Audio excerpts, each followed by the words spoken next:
Welcome to another introductory lecture on R.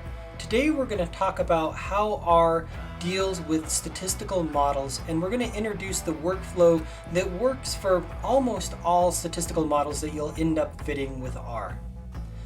The very first thing that we want to do is we want to know how R defines a relationship between an explanatory variable and a response variable. The way we do this is using a formula notation where we have this response variable is a function of an explanatory variable. And this is a function thing. This is actually a tilde, and the tilde can be found on your keyboard in the top left-hand side, right by the backtick. And it's mathematically tradition to say the left-hand side is the response and the right-hand side is the explanatory set of variables. And so I often read this as my y, this thing, is a function of these other things. Now this right-hand side can be very complex, and your statistical analysis courses will spend a lot of time talking about how we define this right-hand side. There's a whole bunch of different things that could happen for this right-hand side, and in my notes I give a little bit more detail about what those could be, but in general I'm not going to worry about them too much at this point. Instead, I want to go to a simple case where I want to do a two-sample t-test. Now here I've got the SAT scores of college students, and we've got something related to their gender, whether they're female or male. And we want to address whether or not the observed difference in mean SAT scores is actually statistically significant. And the way that we're going to do this is we're going to call a modeling function, and the first thing that we need to do is we need to pass it the relationship that we want to model. In this case, my response variable, my y variable, is the SAT, and my explanatory variable that I want to test if there is a statistically significant difference of is gender. And so we see this y is a function of x.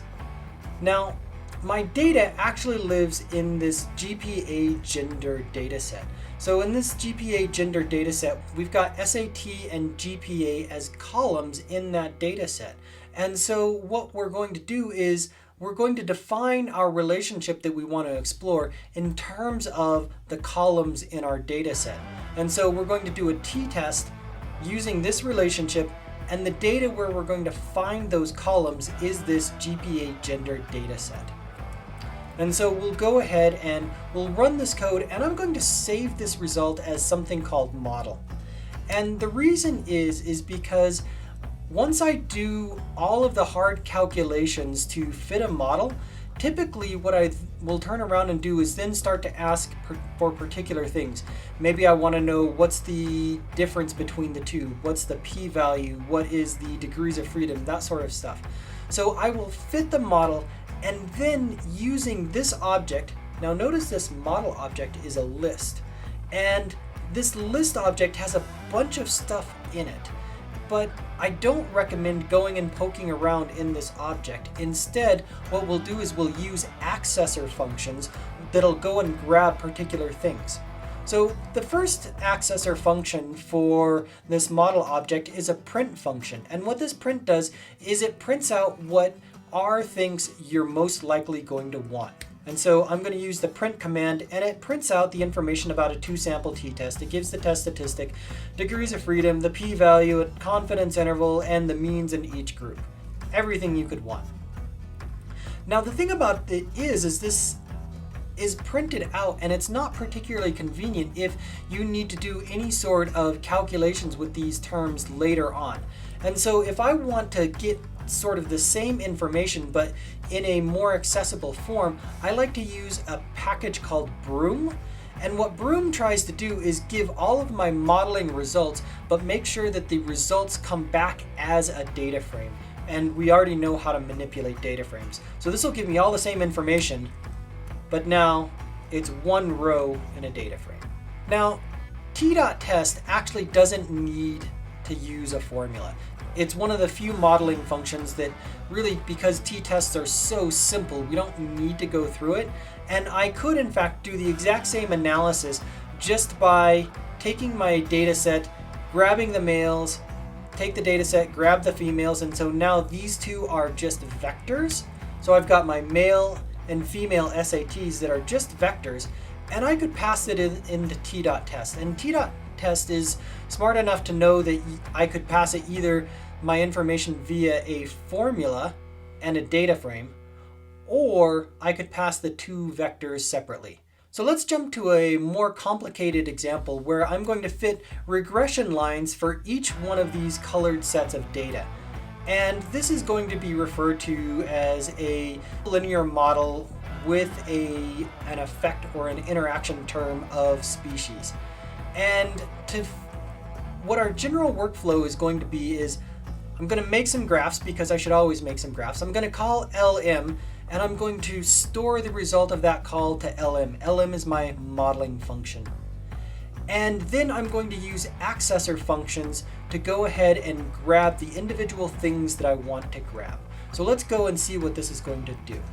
The first thing that I'm going to do is I'm going to call my modeling function, again using my formula. Petal length is my response variable, my y variable, is a function of sepal length, which was my x, and of species. And where you're going to find all of these variables is within the dataset iris. So we'll go ahead and call that. And now we're going to call accessor functions to get the information that we want. Probably the most important accessor function for a linear model is going to be this summary command. And this is going to print out just about everything that you could think of to be important. And so what we've got is we've got some information about the residuals. This will assess normality of the residuals. We've got some different coefficients and their estimates and some p-values. We've got an r-squared. We've got a whole bunch of things that we're not going to talk about right now because you'll talk about that in your statistical analysis class. But I want to get some information about different accessor functions that you could want. The base R commands are probably going to be what you're going to want the majority of the time, particularly in classroom situations. If you want the summary table of coefficients, well, that was part of my summary output, right? That's this table of coefficients.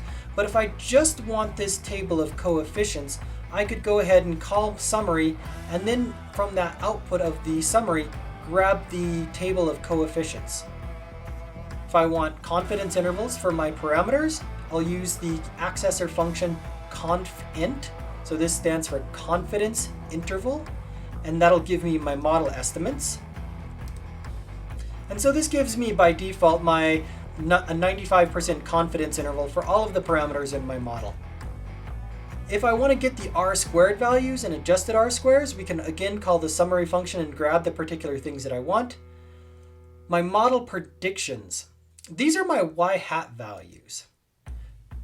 Now my y-hat values are what are going to give me this regression line, which is my predicted value for a sepal length of, say, 7.5 and species virginica. That's going to give me this value right here. So my y-hat, or my predicted values, are just the regression line heights. If I want to know my residuals, which are the distance between an observed point and the regression line, I can grab that using this residuals function. You can also get model predictions with the confidence interval. That's going to give me my upper and lower bound for these ribbons, as well as an ANCOVA table assessing the quality of the fit using this ANCOVA function. So all of these accessor functions are quite powerful, but it assumes that you know what you want to get. And this is in contrast to other programs such as SAS or JUMP, where when you fit it, it prints out every single possible thing that you could possibly want, and it expects you to sort of sift through that output to find it. R chooses the other option where it says, you know what, if you want something, you have to ask for it. The base R commands, unfortunately, could give vectors, it could give scalars, it could give a data frame, it could give a bunch of different things depending on the output that you ask for. The package Broom, which is part of the Tidy Models meta package, this Broom package basically requires that the output is always a data frame, which from a programming standpoint is actually very, very nice. And I will use this Broom function whenever I'm going to take the output of a analysis and use it in some sort of later analysis.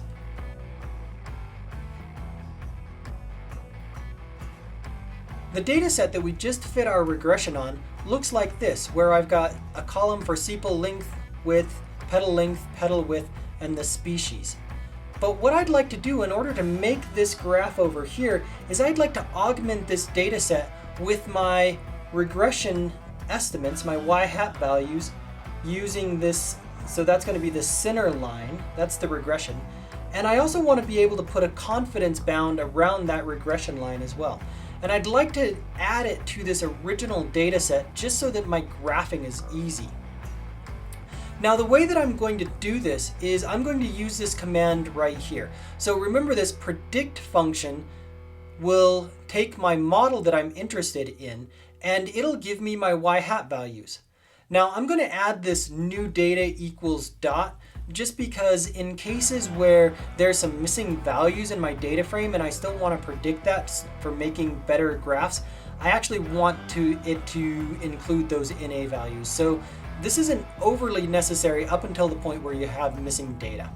So I'm going to go ahead and I'm going to predict my model. So I'm going to give my y-hat values, and I'm also going to ask for a confidence interval around that regression.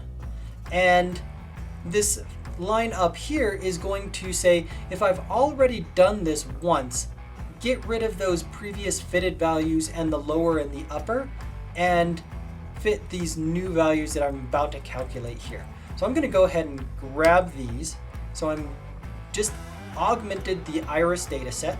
And so now my iris data set now has 3 new columns: the fitted value, which is the regression line, as well as the lower and upper bound along those regression lines. So that's going to be what defines this ribbon that I'm going to use for my confidence interval. Now I've just augmented this data set. Now if I don't go ahead and use this select function, which removes columns, notice it's matching any column that is fit, and the negative removes it. If I don't do that, let's go ahead and do this. What'll happen is I will end up with 2 columns of fit, 2 columns of lower, and 2 columns of upper. And so I've got a fit, lower, upper, fit, lower, and upper. And if I end up with that situation, then ggplot is going to get really confused. And so I'm trying to give you a snippet of code that will work consistently throughout STA 570 and 571 whenever we're trying to make graphs. Reload the iris dataset, run this again. We currently have just 1 fit, 1 lower, 1 upper. So now what I'm going to do is I'm going to go ahead and make a graph.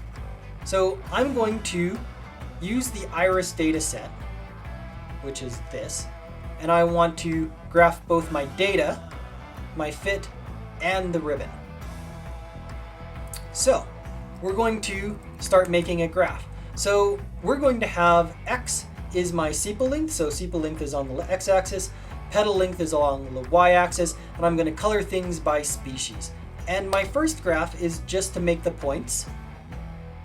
I'm going to add another layer, which is going to be the regression lines. And notice here, I'm going to change my y value. Instead of being the actual petal length for the observation, I'm going to make it be the predicted petal length from the regression model.